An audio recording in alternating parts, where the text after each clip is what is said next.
Hello friends, welcome to और another video. हम कर रहे हैं क्लास 8 का एक्सरसाइज 11.2। चैप्टर है हमारा डायरेक्ट एंड इनवर्स प्रोपोर्शन। इसमें बेसिकली पहले मैं आपको इंट्रोडक्शन दे देता हूँ कि डायरेक्ट और इनवर्स होता क्या है। डायरेक्ट तो आपने पहले भी कर रखा है, जिसने वीडियो नहीं देखी, इंट्रोडक्शन नहीं देखा, वो देख सकते हैं, मैंने सारी वीडियोज अपलोड कर दी है। उसके अलावा मैं इनडायरेक्ट भी हल्का सा एक्सप्लेन करता हूँ, ठीक है, ताकि आपका रिवीजन हो जाए, क्विक रिवीजन, और उसके बाद हम क्वेश्चन की तरफ बढ़ेंगे। ठीक, जो भी बच्चा पहली बार चैनल पर विजिट कर रहा है, प्लीज चैनल को सब्सक्राइब करें और पीछे के प्लेलिस्ट देखते हुए आए। ठीक है, तो देखिए डायरेक्ट प्रोपोर्शन क्या होता है। जब किसी कंडीशन में कोई चीज, एक चीज बढ़ती है और उसके साथ साथ दूसरी चीज भी बढ़ती है, तो वो डायरेक्टली प्रोपोर्शनल है। ठीक है, या फिर वो चीज घटती है और दूसरी चीज भी घटती है, तो वो हमारे डायरेक्ट प्रोपोर्शन का केस है। जैसे कि अगर आप 100 रुपए लेके जाओगे तो आपको 10 किलो आलू मिलता है। वहीं आप अगर 50 रुपए लेके जाते तो आपको 5 ही किलो मिलता, और वहीं अगर आप 200 रुपए लेके जाते तो मे बी 20 किलो मिलता, है ना। उसके बाद अरे दुकानदार भैया थोड़ा सा तो और दे दो, ये वाला हाल तो अलग हो गया। ठीक, तो क्या हो रहा है इसमें, जब एक कंडीशन बढ़ रहा है तो दूसरा कंडीशन भी बढ़ रहा है, एक घट रहा है तो दूसरा भी घट रहा है, तो वो डायरेक्ट प्रोपोर्शन में होता है। तो डायरेक्ट प्रोपोर्शन में क्या होता है, जो रेशियो होते हैं वो हमारे इक्वल होते हैं। यानी कि अगर मैं इसका करूं x1 y1 वो बराबर होगा x2 y2। यानी कि एक कंडीशन दिया है कि 100 रुपए 5 किलो आलू, तो 200 रुपए तो उसमें 10 किलो आलू। ठीक है, यानी कि इनका रेशियो जो होगा वो बराबर आएगा। जैसे मैं 100 रुपए लेके जाता हूँ और मुझे 10 किलो आलू मिलता है, तो वो जब 200 रुपए लेके जाएगा तो उसको 20 किलो ही मिलेगा।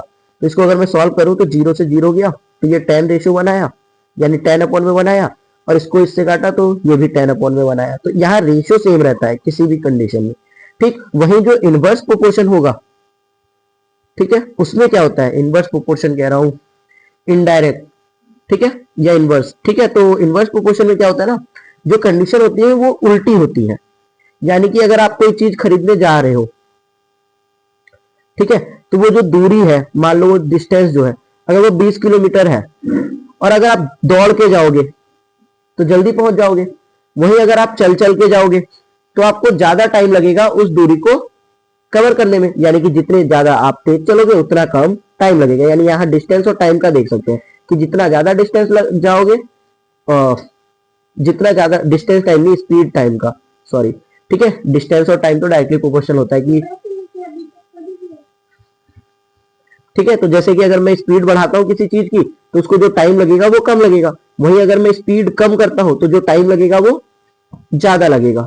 ठीक है, तो ऐसे कंडीशन वाले केसेस को हम कैसे करेंगे। यहाँ क्या होता है ना, इनवर्स प्रोपोर्शन में जो हमारा क्वांटिटी होता है, जैसे मान लीजिए कोई गिवन कंडीशन दे रखा है, यहाँ स्पीड दे रखा है, यहाँ टाइम दे रखा है, तो स्पीड को x1 मानता हूँ, टाइम को y1 मानता हूँ, यहाँ स्पीड को x2 मानता हूँ, टाइम को y2 मानता हूँ। तो यहाँ क्या होता है ना, x1 y1 ये बराबर होगा x2 y2 के।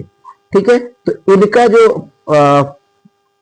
वैल्यू होगा वो इंटू करके इक्वल आ जाएगा। यानी कि इसका इससे मल्टीप्लाई करेंगे और इसका इससे मल्टीप्लाई करेंगे तो ये वैल्यू सेम आएगा। और यहाँ हमेशा एक चीज तुम्हें कांस्टेंट दी होगी, जैसे कि यहाँ दूरी, डिस्टेंस उतना ही है। ठीक है, उसी डिस्टेंस के लिए हम कर रहे हैं। और बहुत सारे काम, जैसे कि कोई मजदूर है, वो किसी काम को कर रहा है, ठीक है, घर बना रहा है, तो घर बनाने के लिए अगर मैं मजदूर बढ़ा दूं तो घर जल्दी बन जाएगा।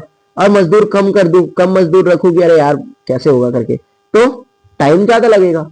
ठीक है, तो ऐसे सारे केसेस आपके इनवर्स प्रोपोर्शन में आते हैं। चलिए फर्दर हम क्वेश्चन करते जाएंगे और हमारे डाउट और ज्यादा क्लियर होते जाएंगे। तो जैसे आपका एक्सरसाइज 11.2 का पहला क्वेश्चन है, which of the following are in inverse proportion. हमें बताना है कि इनमें से कौन कौन से ऐसे कंडीशन है जो इनवर्स प्रोपोर्शन में है। जैसे पहला है the number of worker on a job and the time to complete the job. अब यहाँ क्या है, नंबर ऑफ वर्कर और time to complete the job. देखो अभी मैंने बताया कि जितने ज्यादा मजदूर होंगे उतनी जल्दी घर बन जाएगा। तो यहाँ वर्कर और टाइम का रेशियो दे रखा है, तो जब वर्कर, रेशियो कह रहा हूं, कंडीशन दे रखा है, वर्कर जितने ज्यादा होंगे टाइम उतना कम लगेगा, और वर्कर जितने कम होंगे टाइम उतना ज्यादा लगेगा। तो यहां से हमें पता चलता है कि जो ये पहला कंडीशन है ये इनवर्स प्रोपोर्शन में has if we increase the number of worker time will reduce, and if we reduce the number of worker time taken will be increase. तो ये कंडीशन बन गया हमारा इनवर्स प्रोपोर्शन का। अगला आता है आपका the time taken for a journey and the distance travelled in a uniform speed. अब यहाँ देखो स्पीड जो है ना वो यूनिफॉर्म कर दिया है।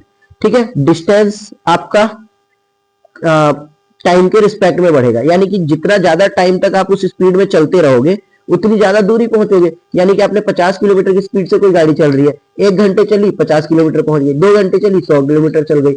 यानी कि जैसे जैसे टाइम गुजरेगा वैसे वैसे डिस्टेंस भी कवर हो रहा है। तो ये कंडीशन आपका किसका हो गया, डायरेक्ट प्रोपोर्शन का हो गया। ठीक, अगला देखिए, the area of cultivated land and the crop harvested. किसी लैंड पे आपने क्या किया, खेती की। अब उस पे जो जितना लैंड आप कल्टीवेट करोगे उतना ज्यादा जो क्रॉप होगा वो उतना ज्यादा रहेगा। यानी जितने ज्यादा लैंड पे आपने खेती की उतने ज्यादा जगह को आपको हार्वेस्ट करना पड़ेगा। यानी यहाँ एरिया बढ़ा रहे हो तो हार्वेस्ट क्रॉप भी बढ़ रहा है, तो ये तो हमारा डायरेक्ट प्रोपोर्शन में हो गया। अगला है the time taken for a fix journey and the speed of the vehicle. अब देखो कोई एक फिक्स जर्नी है, जैसे मैंने बताया यहाँ डिस्टेंस कांस्टेंट हो गया है ना, डिस्टेंस चेंज नहीं हो रहा, लेकिन जो स्पीड है वो चेंज हो रहा है विथ रिस्पेक्ट टू टाइम। यानी कि जब अब मैं मान लो स्पीड बढ़ा दूं, जैसे मैंने अभी बताया था कि 50 किलोमीटर से कोई गाड़ी चल रही है, अब वो 1 घंटे में 50 चलेगी। अगर वही अब मैं 100 किलोमीटर की स्पीड से गाड़ी चलाऊं तो वो आधे घंटे में तय कर लेगी, है ना। तो यहाँ क्या हो रहा है, जैसे जैसे आप स्पीड बढ़ा रहे हो टाइम जो है वो कम होता जा रहा है, तो ये इनवर्स प्रोपोर्शन में है। अगला, the population of a country and the area of land पर पर्सन। अब देखो एक कंट्री का पॉपुलेशन और जो वहां के लोगों की लोगों के लिए जो लैंड है वो डायरेक्ट में है या इनवर्स में। अब मान लो आपके घर में 5 लोग रहते हैं, ठीक है, और सबके पास एक एक रूम है।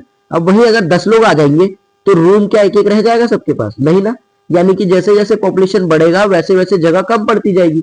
तो यहाँ जो है पर पर्सन के लिए जो लैंड है वो कम पड़ती जाएगी। तो यहाँ ये कंडीशन जो है हमारा वो इनवर्स प्रोपोर्शन में है। ठीक, अगर आपको ये वीडियो समझ में आई हो, ये सारे कंडीशन समझ में आए हो, कॉन्सेप्ट समझ में आया हो, बेसिक समझ में आया हो, तो प्लीज वीडियो पे एक प्यारा सा कमेंट करें। चैनल पे पहली बार है तो मैं अगेन कह रहा हूँ, चैनल को सब्सक्राइब करें, अपने दोस्तों के साथ शेयर करें। Thank you for watching.